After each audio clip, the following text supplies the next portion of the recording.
Hey folks, alright, well let's go through the specs for Lab 2 and see where we get to. So for Lab 2, this is more focused on tail recursion, right, getting efficient recursion, and looking at some of the different parameter passing mechanisms we considered. So things like optional parameters, variadic parameters, so when a function can accept any number of parameters, and keyword parameters instead of passing them positionally. And then we'll just briefly touch on apply because we'll make use of it with some of the variadic functions, but just to touch on it. Okay, so same ideas with Lab 1. Your repository will start with some code in it in lab2.cl that'll have some functions for you to complete, and then there'll be a test script that you can play with that's test2.cl, but that won't actually get marked. So for this one, one of the things you're going to be doing is taking a set of recursive functions and turning them into a tail recursive format and making use of the optional parameters to do that. So essentially, the tail recursive version would use an accumulator. You're going to use the optional parameter, or use the optional parameter as the accumulator or accumulators, and throw in default values for them. It's pretty much the idea. And then doing some examples with the other forms of parameter passing as well. So let's see, you'll have functions f and f helper that are currently provided to compute Fibonacci numbers, to compute values in the Fibonacci sequence. So the idea is you call f of n and it tells you what the nth Fibonacci number is. And the way it actually does it is to call f helper, which is actually already set up in a tail recursive form, but of course we want to bypass this use of sort of layered parameters, and instead we're going to do all the work in f.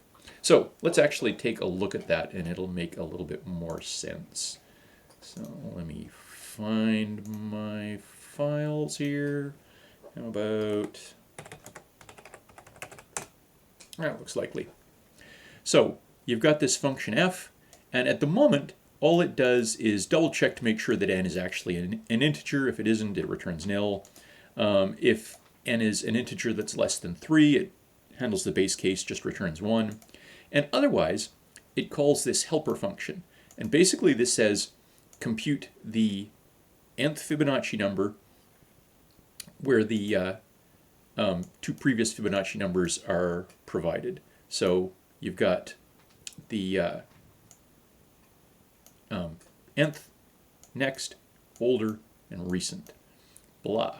So if we go through, if n is smaller than next, then we're done. We'll just return the most recent Fibonacci number we computed. Otherwise, we're still aiming to compute n. We've bumped up by one position, so this is which Fibonacci number we're on now.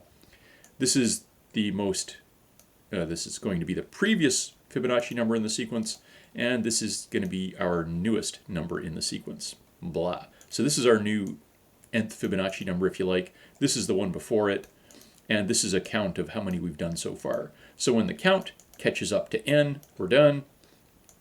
And until then, we just keep going through this sequence. So it's tail recursive, right? If you take a look at it, the only call to f helper immediately returns the result of f helper, so it is tail recursive.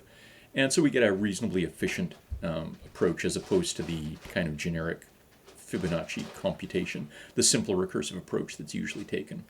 All right, that was a long-winded way of telling you what's going on, and what I want you to do is to do this stuff in f, so you still want to do the error check on n, and you still want to check for the base case, but instead of making a recursive call to f, or instead of making a call to f helper, you're going to make a recursive call to f, which is going to mean setting up next, older, and recent as optional parameters for function f.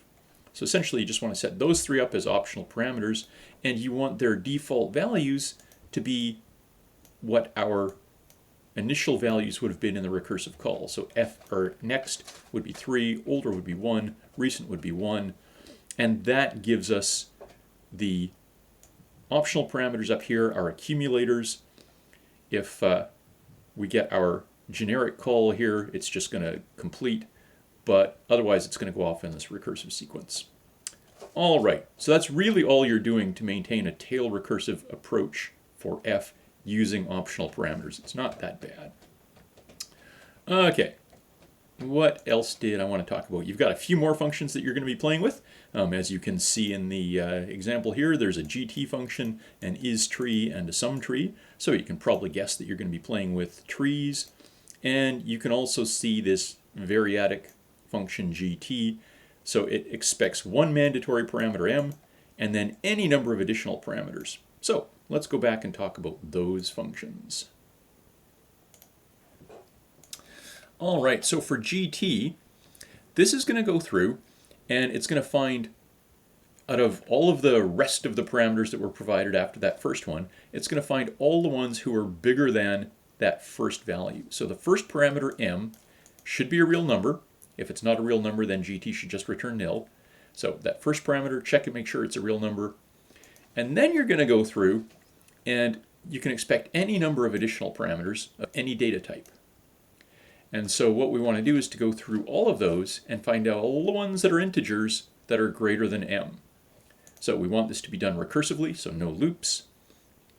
It doesn't have to be tail recursive. You know, if you want to come up with a tail recursive solution, go for it, but it does not have to be. All it needs to do is work recursively with and rest. So this is the idea.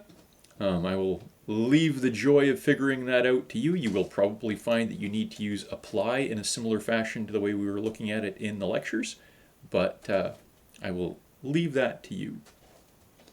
So you've got GT that's going through and forming a list of all the rest of the values, and then the other two are these tree-based ones where we're playing with sort of data types represented as lists in Lisp. So the structure that we're going to assume for a tree is that it's got to be a list of 3 elements where the first one is the left subtree, the middle one is the data value for the current node, and the last one is the right subtree. Nil, an empty list, is a valid tree, and otherwise you've got to have these 3 elements. You know, where x has to be a valid, the first thing has to be a valid tree, the last thing has to be a valid tree, and the thing in the middle has to be an integer. So that's our tree structure. So the isTree function is just meant to take a single parameter and return true if that thing is a valid tree under these rules and false otherwise. And then the SumTree is just meant to go through and say, okay, well, if it's not a valid tree, then we'll return nil. Just to say, okay, it's, you know, I can't compute a sum for this. Otherwise, it's going to go through and compute the sum of all of the integers in the tree. So essentially, you're going through and saying, okay, we'll call isTree just to check that first, since we've already written that. And then beyond that, we want to take the sum. If the tree's not empty, we want to take the sum of the current element, right, that middle value, and the sum together with the sum of the recursive calls on the left subtree and the right subtree. So it gives you a chance to play more with lists, doing more recursive calls. And again, it shouldn't actually be too bad, right? If we were going to go through and try running it, you know, we have all our functions declared in lab2.cl. So if we're trying it out in GCL here, we load lab2.cl, try our Fibonacci on the 8th or whatever like that, make sure that it actually works. Try our greater than, give it a list of values, right? The first one's a real number. The rest, out of the rest, we want to find integers that are greater than 2.5. So it's the 7 and the 3, hopefully.